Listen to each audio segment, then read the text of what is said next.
Subscribe to our YouTube channel for in-depth interviews of India Inc. and press the bell icon so that you do not miss our updates.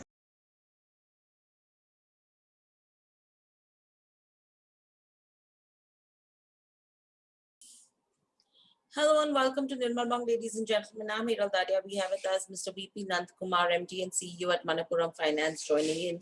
Welcome to the show, Mr. Nand Kumar. Always a pleasure to have you and speak to you.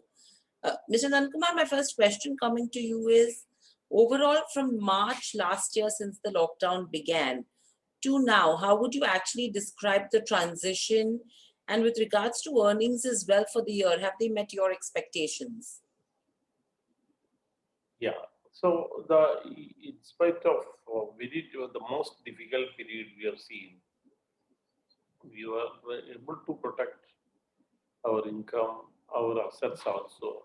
In gold loan, which is the major portfolio, over 70% of the portfolio, we were able to grow also this from last year in spite of these difficulties. Yeah, the gold price fluctuations also we have withstood, and we are going forward safely. In microfinance, which is the next largest business, which is around 20%. Yes, last year our profit was as a normal year, and this year also, in spite of very conservative provisioning and write-offs, we have reported around 16 crores as profit after providing for the second round of COVID overlay. So the internal norms for provisioning is far more conservative than the regulatory requirements. We believe we want to continue a conservative position, particularly in microfinance. So the other businesses is in our uh, uh, housing finance. The small has reported 10 crores profit, 10 crores profit, the highest profit so far since the company was formed. The NPS has come down. It has reached a level of 5%. It was moving down, and uh, our plan was to bring that to around less than 2% towards the end of this year. Yeah, all depends upon how long this lockdown situations last. We are factoring the first quarter as the lockdown period and 9 quarters as the normal business situation. Then it will come down and ROE will improve. The other businesses like vehicle finance, yes, that segment it is within our book only, the parent book only. Yeah, the NPA has come down to around 5%. It is steadily coming down. So this year, what gives me a lot of hope is one, the people are prepared. Then vaccination is there. Third, there is no national lockdown at the national level. In the states also, the states like Kerala, so these are left to the concerned district magistrates, district electors to decide. So the governments are also giving a lot of importance to livelihood of people. So they also wanted to bring back normalcy at the earliest. Uh, I hope that things will not be as bad as last year to the current year, which gives us hope to achieve our targeted CAGR of 20%, maintain an ROE over 20%. Right. So, Mr. Nankumar, with all of this, probably the profitability would have been better as well, but we've seen a higher provisioning that's been taken place with regards to where Asirvad is concerned. Do you think what's the reason for that, number one? And are we seeing distress on that front? Hiral, if you look into the top three microfinance companies where the collection efficiency is the highest, we are the. So the profitability was down because of the the provisioning because of the COVID overlay. COVID overlay. Hmm. See, even though the provisioning is there or par one par 9, par 30 is there, it is not because of the asset quality is dampening. It is because of some delay happening because of the delayed cash flow from the customers. We don't think these are going to lead to a credit cost. It will be, see, that's the reason why towards the end of last year, our collection has gone up to around 110%. So it's it's a temporary phase, and yes, there are so many compulsions now. For vaccination and liberalizing import, etc., etc. There are lot of pressure from all sides of the government. Like courts are intervening, high courts, supreme courts are intervening. The state level political parties, which are ruled by opposition parties, they are also putting a lot of pressure. So government at the center will have to act, and states are also importing now. The FICCI and the CAA, etc., etc., are facilitating import vaccinating employees and their families. So situation will be back much faster than last year. The one big challenge is to get the employees vaccinated. And now, because of the lockdown and some hesitancy on the part of the employees to come, around 40-45% of the branches are closed situation. Yeah, once Right. this is done, things will So, improve. so Mr. Nankumar, with this resurgence of the COVID-19 second wave, do you think there could be a near-term impact on the MFI collection side? And when do you expect the collections to bounce back? So the last month, even with lockdown, our collections were around 75%. This month, even most of the MFI branches are closed. Our collections are 65%. So I think yeah, from next month onwards, the collections will improve further. It's not going to go down. So the impact may not be as high as last year. It will be far less than last year. Right. And in the CV and the housing space, do we see asset quality challenges in the near term, or do you think they'll be pretty much transient in nature? Yeah. Uh, so there the asset qualities are improving. As I mentioned, yeah, it was 12%. The previous quarter has come down to 5% very fast. So it is in a descending mood as far as the NPS are concerned. So asset quality will be definitely better than last year. Okay. Coming to the gold loan portfolio, now it declined by almost 5.5% on a sequential basis. Yes, prices went down, and that's one of the major reasons why we saw the portfolio decline as well. However, we've seen higher auctions and foreclosures as well. Now, what would you make of the higher auctions and foreclosures in this quarter? See, one thing, yeah, the there is definitely a stress in the economy. Hmm. Yeah. The second thing, as you mentioned, is the price yeah, has gone down. It has gone down by 21%. Yeah.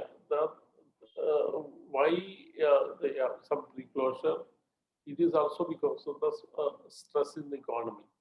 Yeah, some of the people, yeah, when they have the stress, they want to sell the gold in the open market.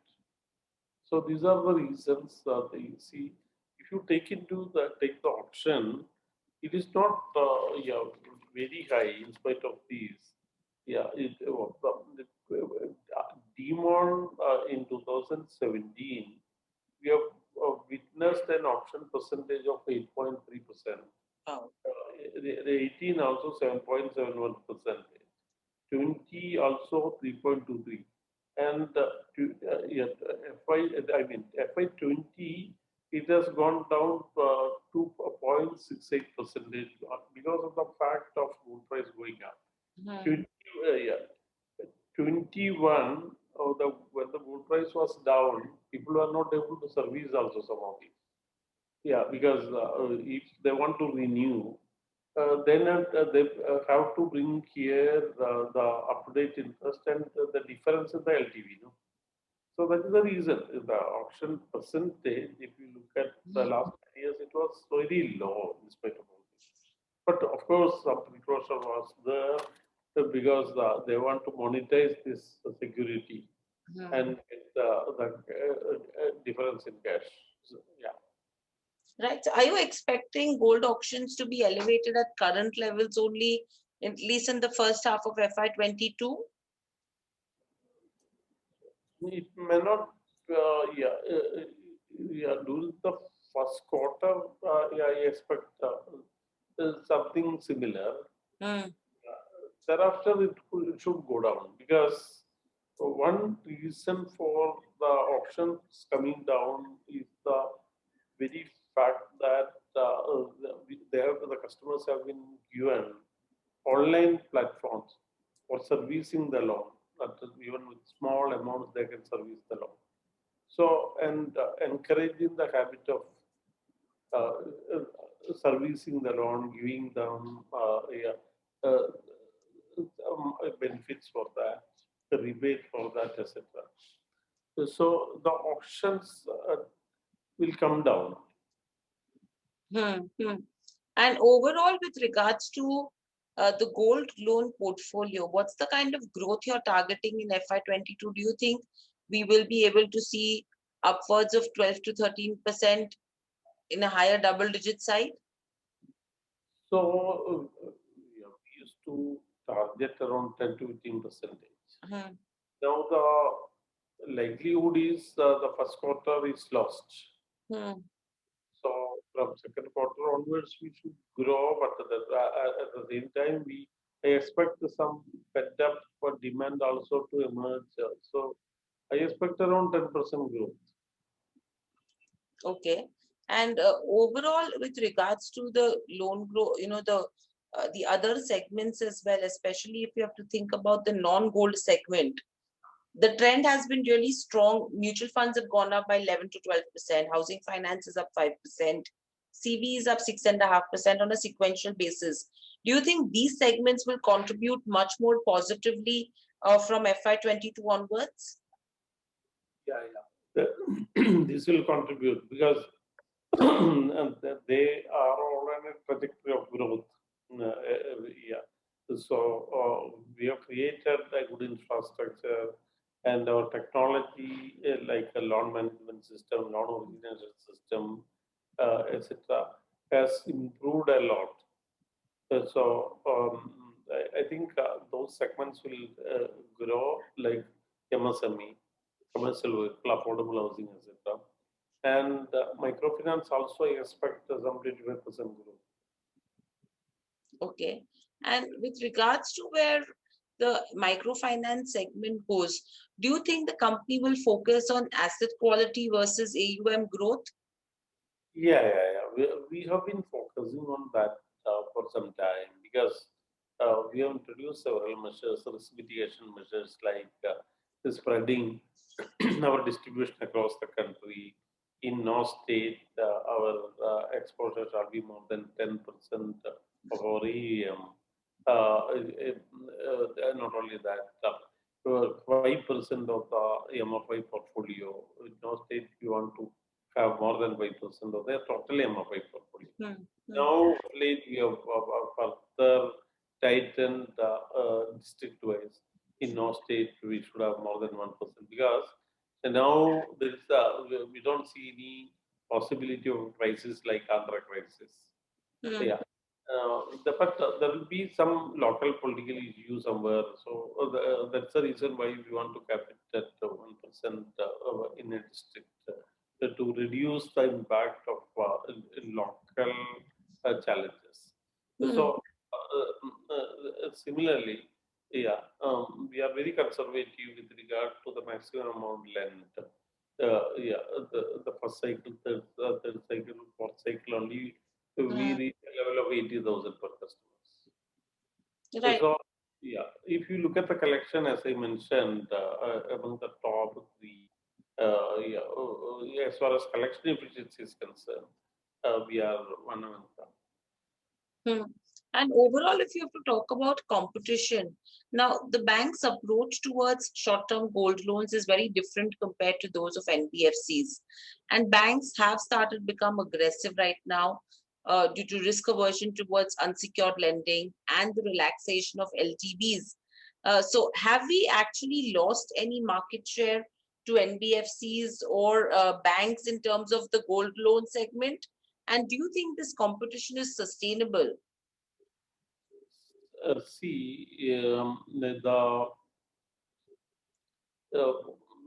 what we target is the customers from unorganized sector. Uh, our assessment is three-fourths of the gold loan market in the country is in the hands of unorganized sector, where the interest rates are very high and there is not there is lack of transparency.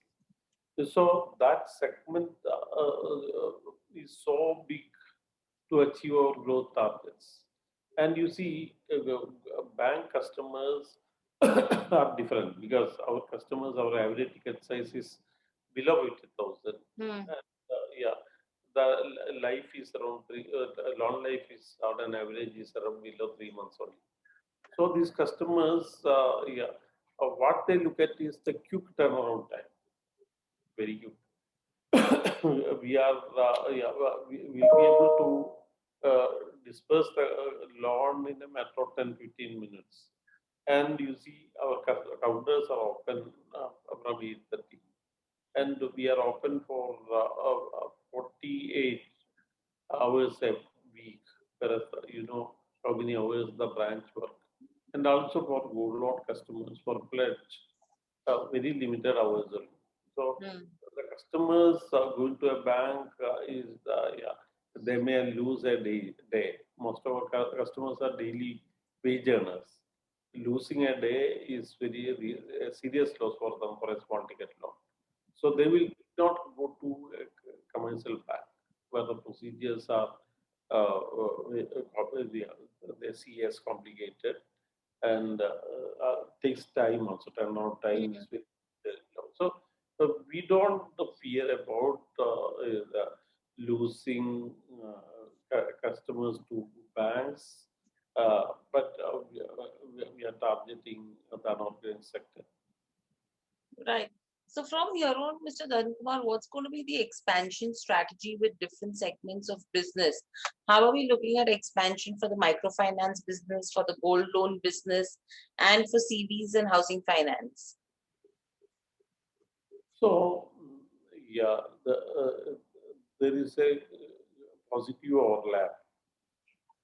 In around 10% of the microfinance customers are our gold loan customers. Hmm. Uh, this has improved a lot during last year when they were not able to repay the installments on time.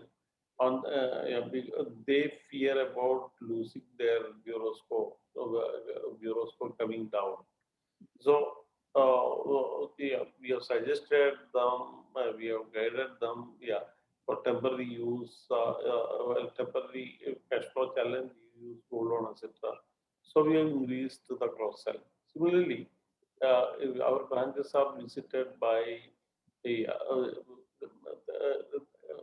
60 to 80,000 customers across the country every day.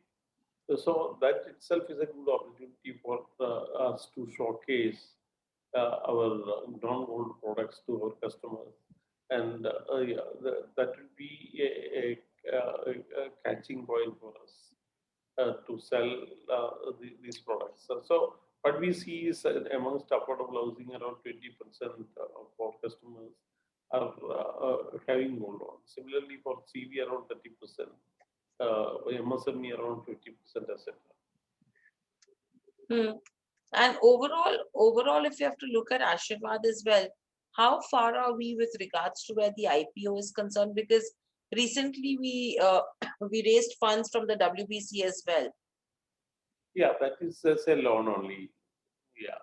See, the capital raising requirement for growth, to achieve a growth of around 30%, 35%, Ashirvad doesn't need any additional capital.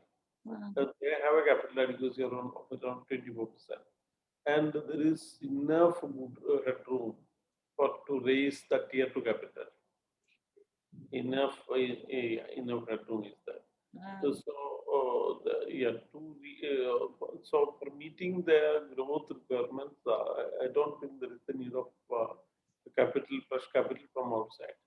So, but having said that, I do admit, if an investor is ready to come at a higher price, at a high price, yes, at the pre-COVID level, etc., etc. So, which we hope it will come, because then we may raise the money because the parent company stakeholders will be benefited. And on the asset quality front as well, how long do you think we will take to come back to less than 1% on the net NPAs, as what we were seeing, in that 0.6, 0.7% range? All post-COVID dispersals, other than the working capital loan, emergency working capital loans to old customers who are stressed. And the collection efficiency is over 99% even now. That shows the segment, that business is strong. And the collections, billing to collection is over 100%, shows the ideas are also coming. So, see, these customers have a strong compulsion to repay. Then only they are going to get another loan. They are conscious about their bureau score. Okay. And overall, to achieve good growth, how many new branches are we going to add in FY22? Yeah. For gold loan, we have to approach to the RBI. Opening branches, because for gold loan companies over 1,000 branches, we need to get RBI permission. And most of the RBI officers are also not working in full strength. So it may be slow for gold loan.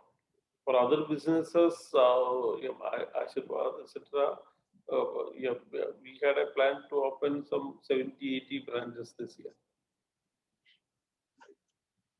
Okay, and that will be on track this year. Yeah. Okay, and very lastly, Mr. Nandakumar, with regards to the net interest margins and the AUM growth, overall, how much are we targeting? So AUM growth in a normal year, our CAGR expectation is 20%. So this year, as one quarter may be lost. So we expect some 10 to 18% growth. And yield,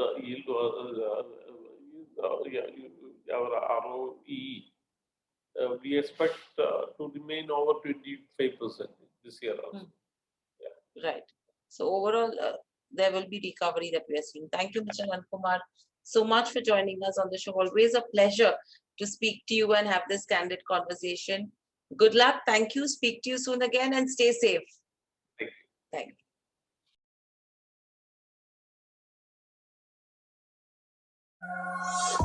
you.